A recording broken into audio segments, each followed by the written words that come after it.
En rapport avec le lancement du projet CPLA à Brazzaville, le directeur général de la société SIM Congo, Théodore Milongo, a posé le 16 janvier 2024 la première pierre marquant le début des travaux du vaste chantier de construction de 2 bâtiments plein pied et le 3e R+3. Les maisons, nous les avons conçues de manière à ce qu'ils dépendent totalement de leur énergie, une autonomie énergétique, que ce soit en eau, que ce soit en électricité.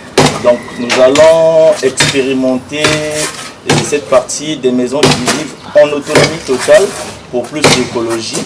Et comme vous pouvez le constater, le premier bâtiment il est à 200 mètres carrés, le deuxième il est à 300 mètres carrés et le troisième, là nous avons fait le dernier +3.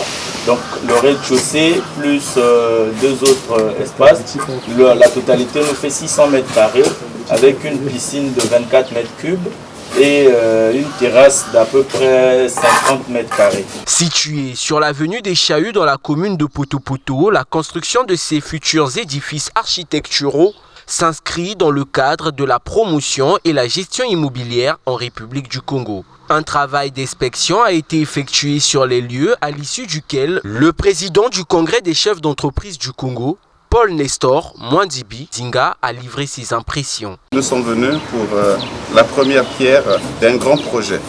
Je pense que c'est une fierté pour le Congrès d'avoir en son sein un membre qui est très dynamique et qui apporte la valeur ajoutée dans la relance économique de notre pays.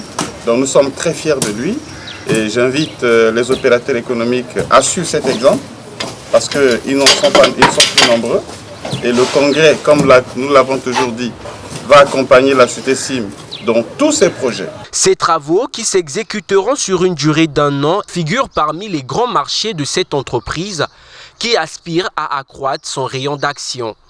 Ce, en fournissant à sa clientèle des logements de qualité et répondant à tout type de besoins selon les différents plans architecturaux.